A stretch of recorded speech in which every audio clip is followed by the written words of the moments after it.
Merci de nous rejoindre sur la télévision nationale. Bonsoir à tous. Le président de la République poursuit sa visite de 72 heures en Guinée-Conakry. Ibrahim Boubacar Keïta et son homologue guinéen ont procédé cet après-midi à l'inauguration des entrepôts maliens. Situés à 40 km de Conakry, ces entrepôts ont pour but de faciliter l'approvisionnement du Mali via la Guinée. Sur place, Ibrahima Traoré et Brahima Koulibaly, nos envoyés spéciaux, nous donnent plus de détails. Le Mali dispose désormais de nouveaux entrepôts en Guinée-Conakry. Les installations sont officiellement mises en service par le président de la République, accompagné du Premier ministre guinéen. L'infrastructure est située à Friguiadi, dans la préfecture de Koya, à une quarantaine de kilomètres de Conakry. Ces entrepôts devront permettre de booster l'approvisionnement régulier et sécurisé du Mali avec les meilleurs coûts. Le port de la Guinée, c'est le port naturel du Mali. Parce que nous sommes à 980 km. Et il y a certains ports qui desservent le Mali à 2000 km, à 1400 km et à 1200 km. Bon, malheureusement, le trafic actuel à destination du Mali n'atteint même pas le 10e des autres corridors. Donc ça, c'est des réalisations qui vont nous permettre quand même d'avoir une capacité de stockage très grande. L'infrastructure comprend des magasins, des bureaux et des logements, un forage équipé d'une pompe, des équipements incendie sécurité et 5000 mètres carrés de terre plein pour parc à conteneurs. Pour les autorités guinéennes, ce joyau devra accroître le volume de transit et surtout consolider les recettes fiscales du pays. La Guinée et le Mali sont deux pays frères et amis. Ils sont longtemps liés par l'histoire, par la géographie, par la culture. Et il faudrait ajouter nos dimensions à ces liens séculaires. C'est la dimension économique. Or, en matière économique, le commerce est la première porte d'entrée. Donc cet entrepôt va améliorer cet état de fait. Nous nous réjouissons pour le Mali, mais aussi nous nous réjouissons pour la Guinée, qui va certainement en tirer profit, au plan des recettes bien sûr, mais aussi au plan de l'impact direct de cet entrepôt sur les populations locales. Le ministre malien des Transports indique pour sa part que cette plateforme logistique multimodale serait complète si la voie ferrée sur près de 2 km et la route bitumée sur 800 mètres arrive à Emagui. Les travaux se poursuivent et le président Ibrahim Boubacar Keïta rassure. Cette plateforme de Friguiadi est la très bienvenue pour faciliter les opérations de transit vers le Mali. Depuis ce port de Conakry, qui est notre quelque part, et la preuve en est vivante ici. Et je gage également, après avoir entendu les uns et les autres, que d'ici 2015, nous aurons ici l'ensemble réalisé. Et puisque on me l'a dit et promis, Inch'Allah, je serai de retour ici pour en faire le constat avec le président Alpha Condé ou mon frère Mohamed Saïd, Inch'Allah. Outre les autorités administratives et politiques de la localité, un beau monde était aussi présent pour saluer l'inauguration de ces entrepôts maliens, mais aussi et surtout la coopération entre le Mali et la Guinée. Voilà le président de la République qui était plutôt accompagné du Premier ministre guinéen pour cette inauguration. Et toujours en Guinée-Conakry, le chef de l'État accompagné de son épouse a rencontré la forte communauté malienne vivant sur le sol guinéen. La paix, la cohésion, la lutte contre la corruption et l'impunité ont été les principaux sujets abordés. Des Sissoko et Dembawan ont suivi la rencontre. Les Maliens de Guinée ont exprimé leur fierté d'appartenir à une grande nation qui a retrouvé sa place sur l'échiquier international. Les progrès significatifs enregistrés par le Mali dans la résolution de la crise avec le retour à l'ordre constitutionnel, le retour de l'administration et des réfugiés dans les régions du Nord, entre autres, ont été salués par les Maliens de Guinée. Nous savons, Monsieur le Président de la République, que vous avez entrepris les grands chantiers, dont je vais citer quelques-uns. La lutte contre la corruption, l'impunité et le grand problème, la crise du Nord. Nous vous soutenons dans cette lutte. C'était aussi l'occasion de saluer la coopération entre le Mali et la Guinée. Une coopération que le président de la République, Ibrahim Boubacar Keïta, jugera d'historique et de fraternelle. Entre la Guinée et le Mali, il peut y avoir l'ombre d'un nuage. Ces relations, nous en avons hérité en vérité Je pense que quand on parle de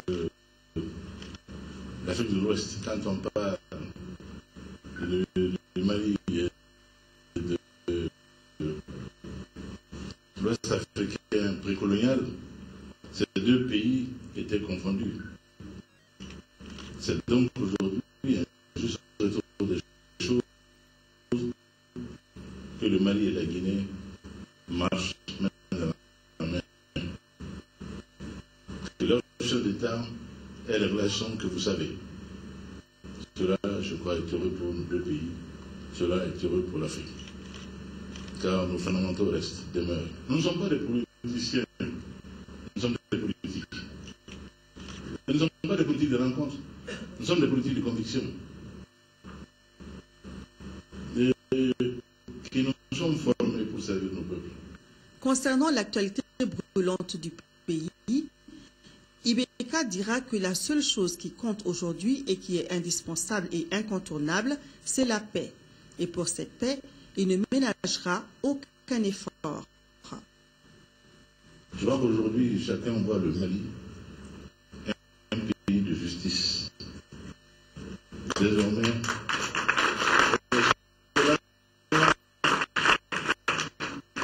cela est avéré. On voit aujourd'hui le Mali avec le souci aujourd'hui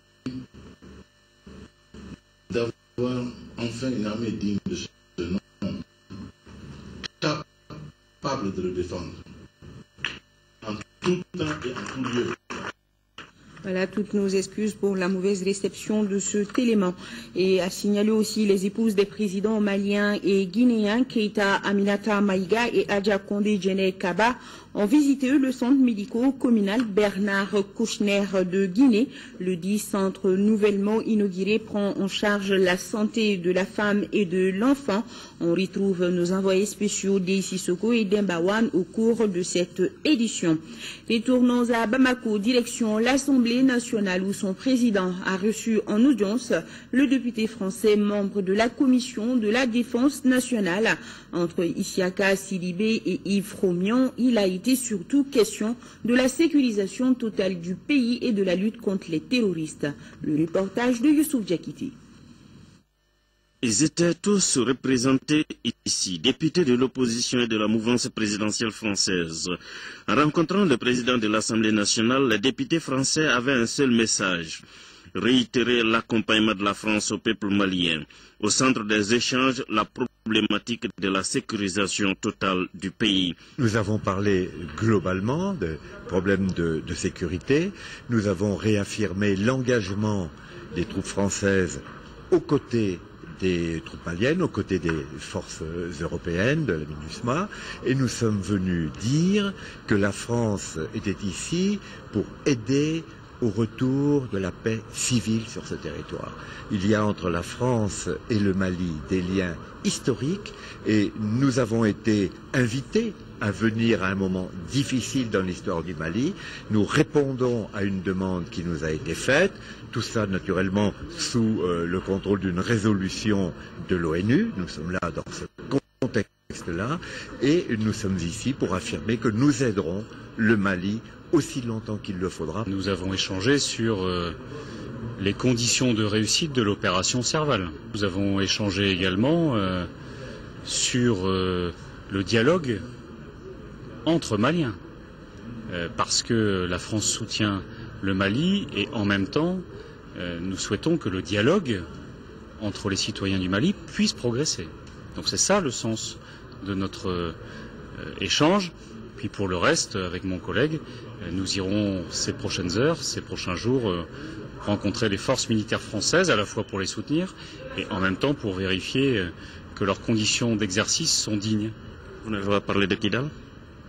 Je crois avoir répondu à la question. Tous conviennent qu'aucun développement n'est possible sans la sécurisation définitive du pays.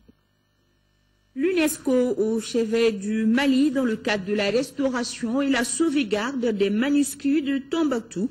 Une convention vient d'être signée ce matin à cet effet. Elle porte sur une enveloppe de plus de 113 millions de francs CFA investis dans le projet d'urgence d'appui à la restauration des manuscrits de Tombouctou. La signature entre le représentant résident de l'UNESCO au Mali et le ministre de l'Enseignement supérieur et de la Recherche scientifique.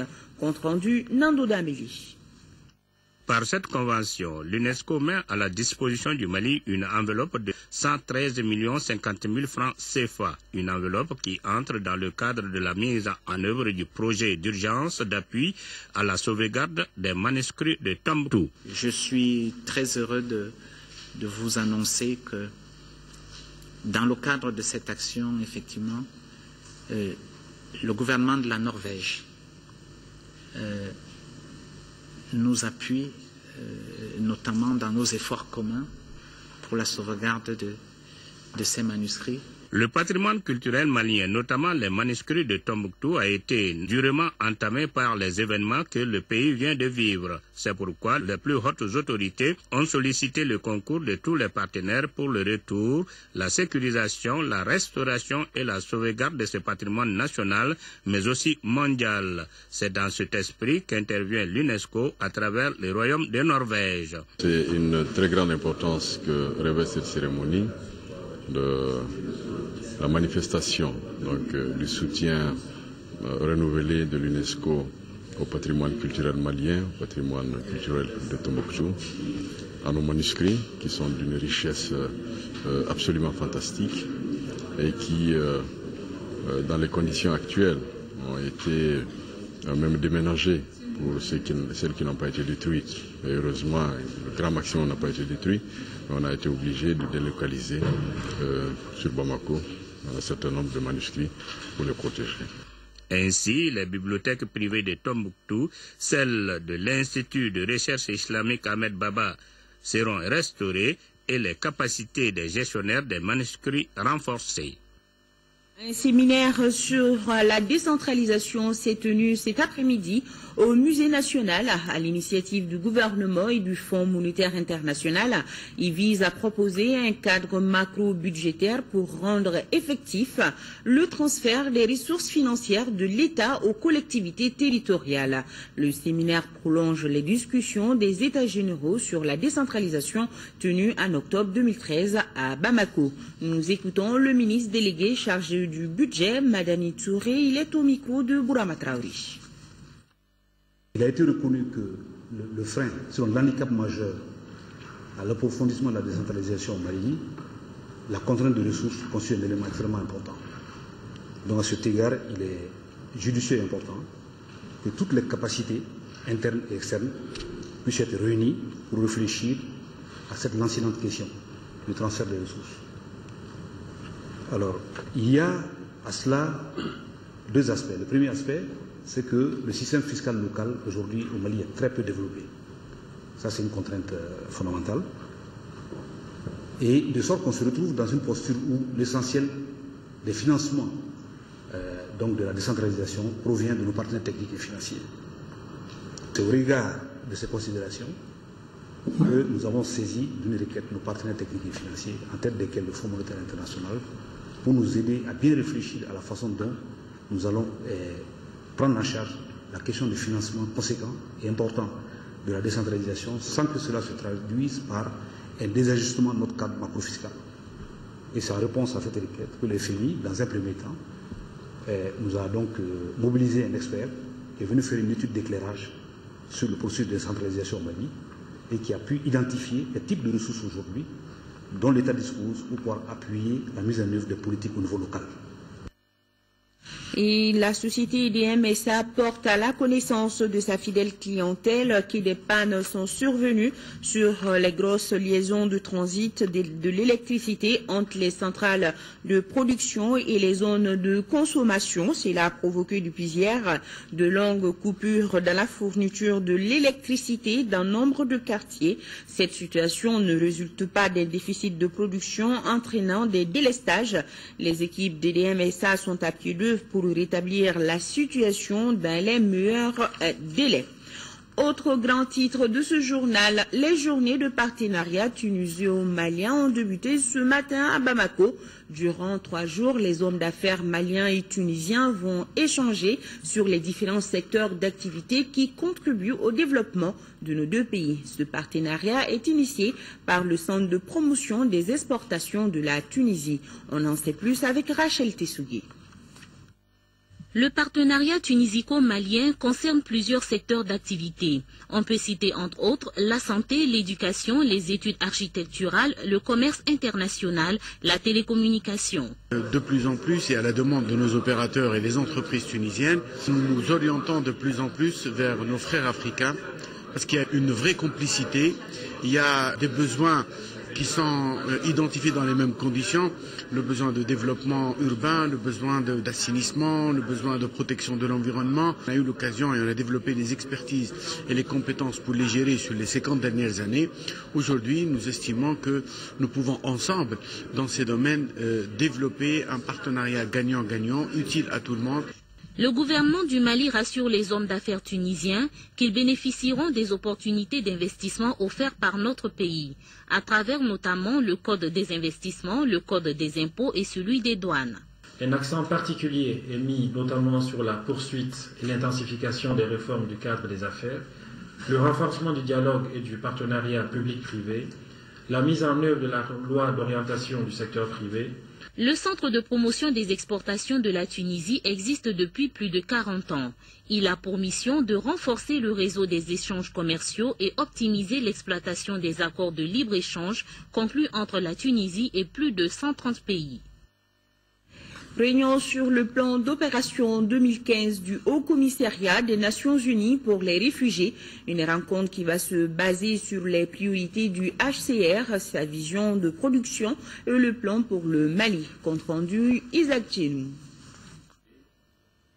Discuter du plan d'opération 2015 de l'UNHCR, Haut Commissariat des Nations Unies pour les réfugiés, voilà pourquoi cette organisation et ses partenaires se concertent.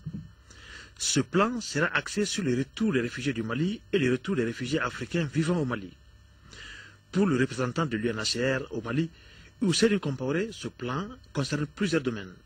Il y a l'éducation, il y a les projets d'intégration, projets communautaires, la santé, l'agriculture, l'alimentation. Et tous ces secteurs devront être couverts par l'ensemble des acteurs humanitaires. Donc le HCR veut, avec le gouvernement en tête, mobiliser l'ensemble de ces acteurs pour que nous puissions couvrir au maximum les besoins des personnes qui seront de retour, également trouver des solutions durables pour les réfugiés et enfin, pour les personnes déplacées, les aider à retourner à leur place d'origine avec le maximum de dignité. Cette rencontre avec les partenaires permet au dit du représentant Compaoré de mobiliser tous les concernés pour une meilleure réussite de l'opération. Nous sommes venus mobiliser l'ensemble des acteurs. Nous ne pouvons pas agir seuls. Nous sommes venus avec le gouvernement. La CNCR était présente et ensemble nous discutons avec les différents acteurs pour que chacun puisse s'insérer dans l'ensemble du paysage humanitaire pour que nous puissions assurer un retour dans la dignité. Au sortir de cette rencontre, un plan d'opération exécutable devra être disponible. À présent, cette information, le ministre délégué en charge des affaires religieuses et du culte, Thierno Amadou Diallo, est de retour à Bamako. Il rentre d'une mission d'Arabie Saoudite. Le ministre répondait à une invitation de son homologue saoudien. L'objectif de la visite en terre saoudienne était d'échanger sur les missions spécifiques des deux départements et de répertorier les possibilités immédiates de renforcer les axes de coopération. Au cours des rencontres avec les autorités saoudiennes, le ministre Diallo est revenu sur la place de l'islam dans la vision du président de la République Ibrahim Boubacar Keïta et les attentes de notre gouvernement à travers son département pour consolider un islam tolérant. On parle à présent du démarrage de la 5e édition du Salon international de l'étudiant, un salon qui a ouvert ses portes au Centre international de conférences de Bamako. L'événement a pour objet de réunir l'ensemble des acteurs de l'enseignement supérieur, secondaire et professionnel autour d'une plateforme de réflexion sur les différentes filières de formation.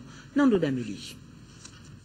Cette 5e édition du Salon international de l'étudiant, comme les 4 précédentes éditions, est un véritable espace de conseil et d'orientation pour les élèves et étudiants.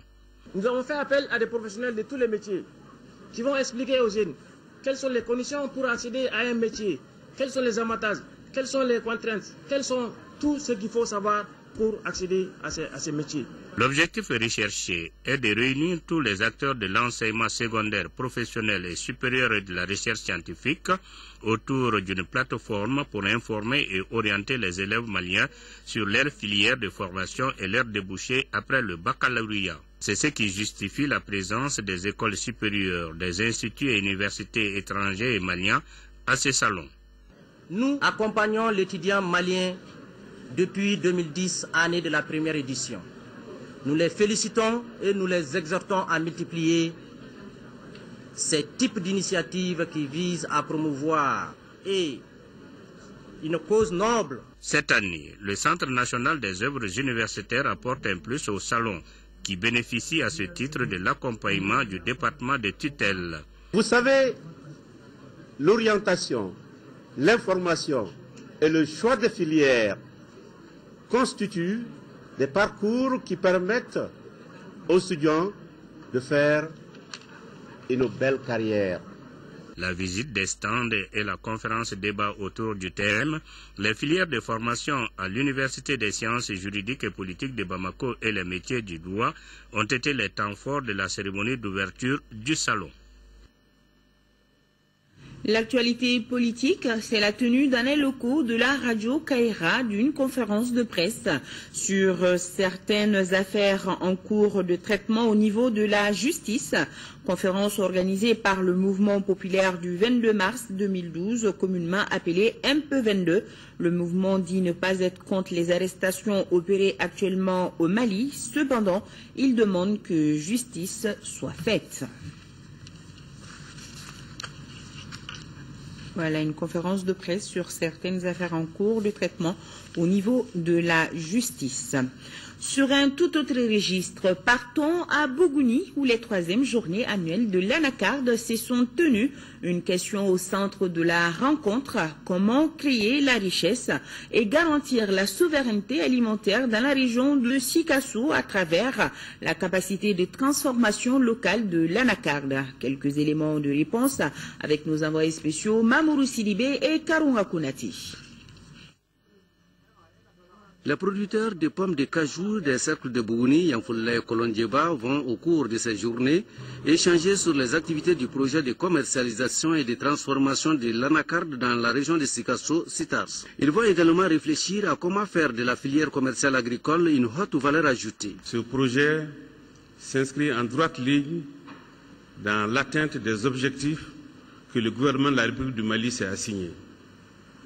La satisfaction de l'autosuffisance alimentaire, faire de l'agriculture le moteur de développement et donc à travers les productions agricoles.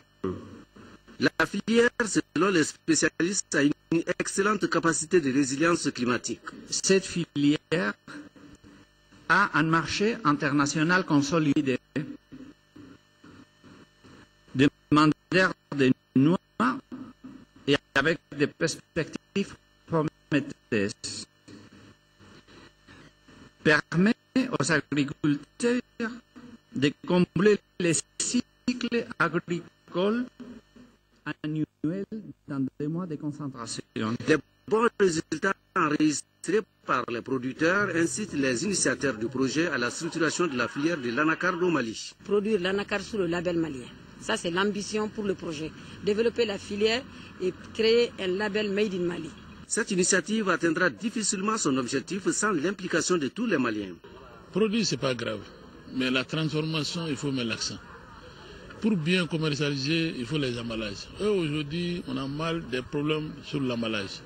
Donc je pense que la solution, ce n'est pas lié au gouvernement seulement, c'est autour de tous les Maliens. Un grand pas a été franchi avec la capacité de transformation de la pomme et de la noix de cajou. La filière génère beaucoup d'emplois et l'unité de Dusujana en est une parfaite illustration.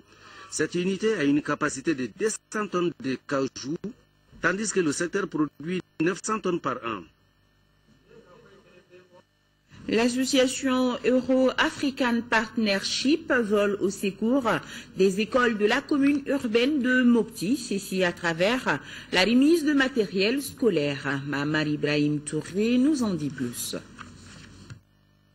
Cette cérémonie traduit la reconnaissance des autorités communales de Mopti à l'endroit de l'association Euro-African Partnership qui a bien voulu venir en aide à la ville de Mopti en leur offrant du matériel scolaire pour atténuer les souffrances des élèves et leurs parents, la crise du Nord ayant entraîné l'afflux massif des élèves déplacés et une augmentation des effectifs. C'est dans ce concept que l'association a bien voulu exprimer sa solidarité envers notre école à travers le don de matériel scolaire qui comprend entre autres 400 tables bancs, des livres de français et de mathématiques pour les élèves du cycle 1, des livres d'anglais et de mathématiques pour les élèves du cycle 2. Ce geste honore l'ensemble de la population de la ville de Mopti. Ce matin est un moment historique pour nous, car toutes les écoles de la commune s'apprêtent à vivre cette étape. Exceptionnellement, les matériels que nous venons de recevoir de la part de l'association Euro-Africa Partenaires et Interchief sont venus à point nommé. La requête du maire de la commune urbaine de Mopti a une réponse pour 3 raisons principales. Le devoir de solidarité, les relations d'amitié et de partenariat, parce que ce qui est arrivé au Mali avec la crise a une grande importance pour l'Italie et l'Europe. Avant tout, parce que c'est un projet envers les jeunes, l'école, l'éducation, qui représentent les vrais espoirs pour un futur pour nous tous. Et surtout, c'est un projet qui permettra aussi à vous que nous de se donner la main, d'être plus proches, de mieux de connaître. Et je vous assure que nous en avions un grand besoin. Les tables bancs et les livres scolaires seront mis à la disposition des élèves. À Gao, l'ONG Right to Play vient de boucler un projet d'urgence de 6 mois. Ce projet visait à promouvoir la paix et la cohésion sociale entre les différentes communautés à travers le sport et le jeu. La correspondance de Boubacar Bablitour. Prendre en charge les difficultés psychosociales et instaurer davantage la paix et la cohésion sociale par le biais de la pratique sportive sont les objectifs visés par Right to Play à travers cette activité. Elle a concerné 2 disciplines, à savoir le football et le frisbee. Right to Play utilise des outils pédagogiques et intégrateurs pour apporter un appui psychosocial permettant aux enfants et aux jeunes de recouvrir la joie, de l'amitié, de la collaboration et de la confiance en soi. Il peut également développer des compétences chez les enfants et les jeunes, telles que l'esprit d'équipe, la compétence, la collaboration, la communication et la résolution des conflits. La première rencontre sans enjeu a opposé l'équipe des fonctionnaires à celle des humanitaires. Elle s'est soldée par le score de 3-1 en faveur des humanitaires habillés en blanc. La seconde rencontre a opposé l'équipe des mamans à celle des filles qui s'est achevée par un nul vierge. En plus de ces différentes rencontres, le public a eu droit à un match de frisbee. Au finish, c'est la paix qui a triomphé. Soutenu par l'UNICEF et mis en œuvre par l'ONG Right to Play Mali, ce projet humanitaire d'urgence s'inscrit dans le cadre de la réconciliation, du renforcement de la cohésion sociale et le développement de la paix à travers le sport et le jeu. Les organisateurs de l'ONG Right to Play ont démontré que le sport, au-delà de son caractère festif et mobilisateur, peut rassembler et renforcer la paix et la cohésion sociale, d'où la présence des autorités politiques et administratives, les chefs de services régionaux de Gao, ainsi que les partenaires au développement. Ouf de soulagement des populations de Bagoundje 1 et 2. Elles ne feront plus le déplacement dans les SESCOM de la ville de Gao pour les soins de base. Les autorités communales de Gouzourey, appuyées par des partenaires locaux, viennent de doter ces 10 villages d'un SESCOM. De Gao, le compte rendu de Driessa Koli. Les populations des Bagoundje 1 et 2 sont sorties massivement à cette cérémonie inaugurale de leur nouveau CSCOM. Installé pour le moment dans un bâtiment aménagé, ce centre de santé communautaire était attendu depuis 4 ans. Il complète ainsi le nombre de CSCOM de la commune rurale de Gouzourey à 3. Les 2 premiers vieux de 10 ans à Wabaria et à Loubou étaient les seuls centres devant accueillir les 43 400 âmes de la commune. Ce CSCOM a été programmé il y a 4 ans. Mais compte tenu des difficultés de financement, on n'a pas pu réaliser. Ce qui fait que nous avons beaucoup de difficultés par rapport à la population, surtout en termes des accouchements, en termes de vaccination. C'est pour cela que nous avons en tout cas voulu démarrer les activités de ce CESCOM. En plus d'une sage-femme qui a été aussitôt affectée au centre par le CCRF de Gao, l'ONG GRIFA a mis 2 autres sages-femmes à la disposition du centre pour 3 mois. De nombreux autres lots offerts par les mêmes partenaires ont accéléré l'ouverture du CSCOM. Je vous apprends que l'ONG GRIFA a mis à notre disposition des produits d'une valeur estimée de plus de 3 millions de francs CFA. Elle a aussi pris en charge le salaire de 2 agents de santé pour une durée de 3 mois. La construction d'un CSCOM pour les 5360 habitants de Bagoundje, situé à 7 km de Gao, est une priorité des autorités sanitaires de la région.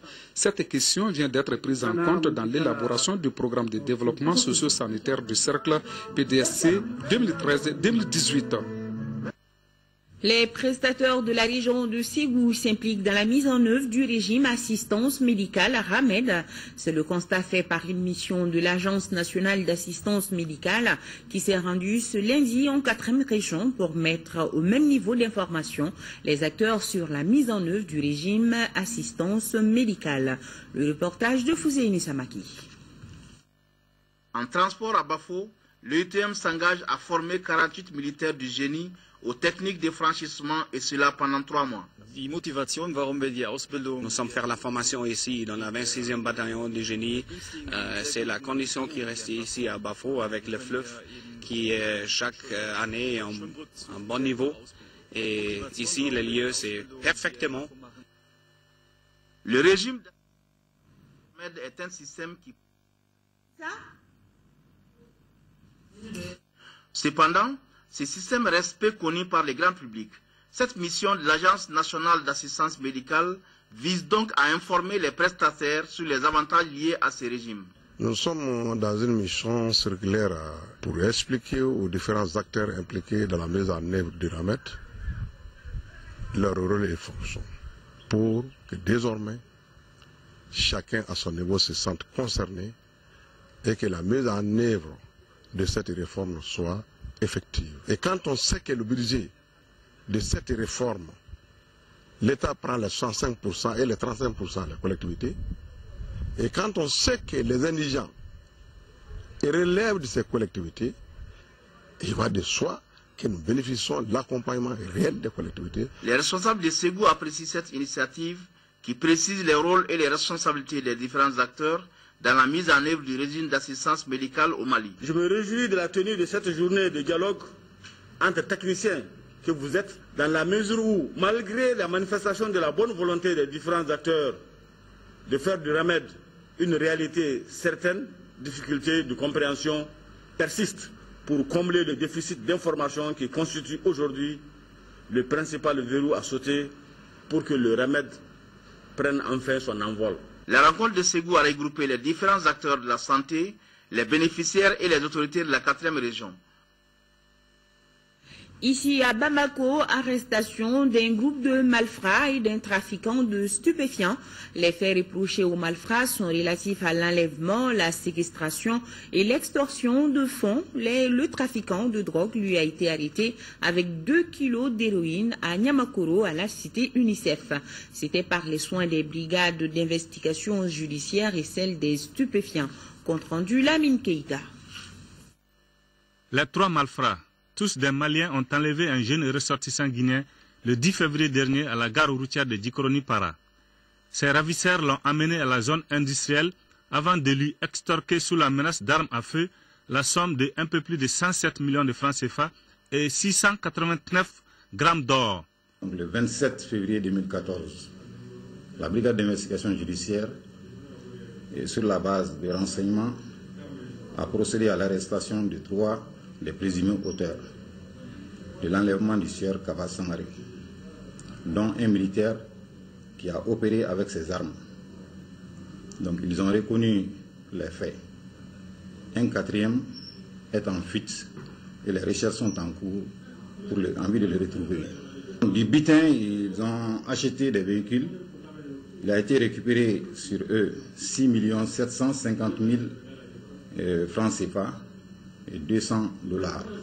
La seconde affaire est relative à l'arrestation d'un étranger en possession de 2 kilos d'héroïne au cours de la nuit du 8 au 9 mars 2014 à la cité UNICEF de Niamakuru. Dans le cadre de l'exploitation des renseignements que nous avons reçus, nous avons fait procéder à la mise en place de 2 planques sur la rive droite du fleuve de Bamako. Et c'est ainsi que vers 21h, l'une de nos 2 équipes de planques a procédé à l'interpellation et à la conduite d'un individu qui transportait un colis suspect. Et au cours de son interrogatoire, il a déclaré que le produit est de l'héroïne. C'est ainsi qu'arrivé au bureau, on a procédé au test d'identification narcotique, ce qui a permis de confirmer exactement que ce produit était bien de l'héroïne. Avec l'arrestation de ces malfrats, nos forces de sécurité viennent de prouver une fois de plus leur engagement à lutter farouchement contre l'insécurité, malgré le fait que leurs moyens soient limités.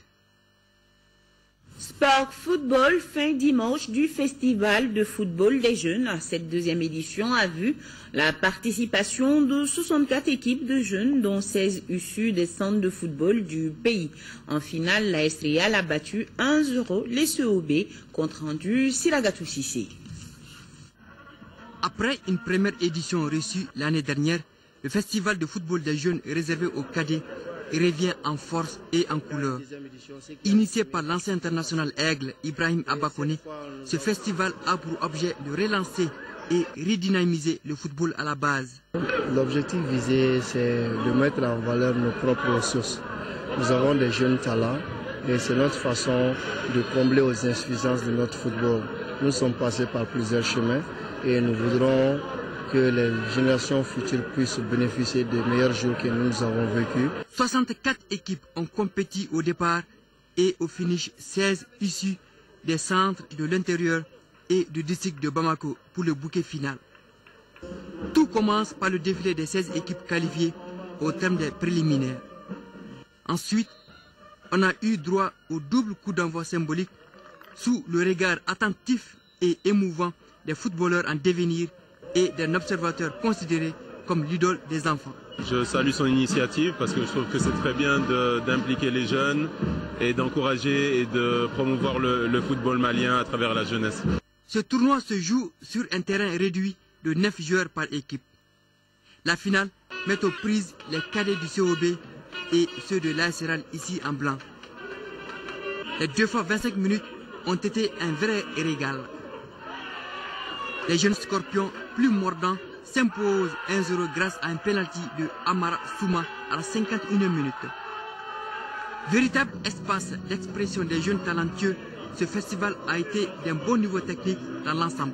J'encourage les jeunes à prendre ça au sérieux pour que nous puissions avoir des talents comme Abba, des talents comme Frédéric Kanouté pour prendre la relève.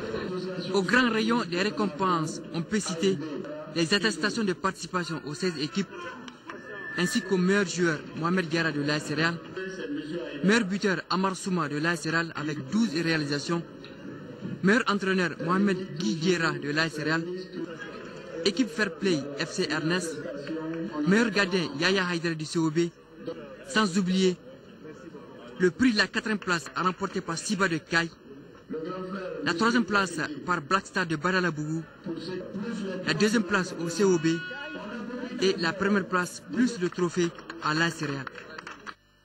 Voilà, nous sommes presque à la fin de cette édition. À retrouver les reportages relatifs à la rencontre du président de la République avec la communauté malienne de Guinée et la visite du centre médico-communal Bernard Kouchner de la Première Dame dans nos prochaines éditions. Le rôle des banques et de la presse dans la relance de l'économie malienne, c'est le titre des magazines que vous pourrez suivre après ce journal, un magazine réalisé par Dougou Fana Traoré depuis Ségou. Merci à vous qui nous regardez de Bobigny, Bondy, Sarcelles et Saint-Denis, c'est en France. Nous voilà à la fin donc de cette édition. La météo tout de suite, tout juste après moi, avec Abibatou Djakité. Demain 10h, 13h, Amara, Malé, Diallo. Je vous souhaite de passer une agréable nuit. À demain, 20h. Bonsoir.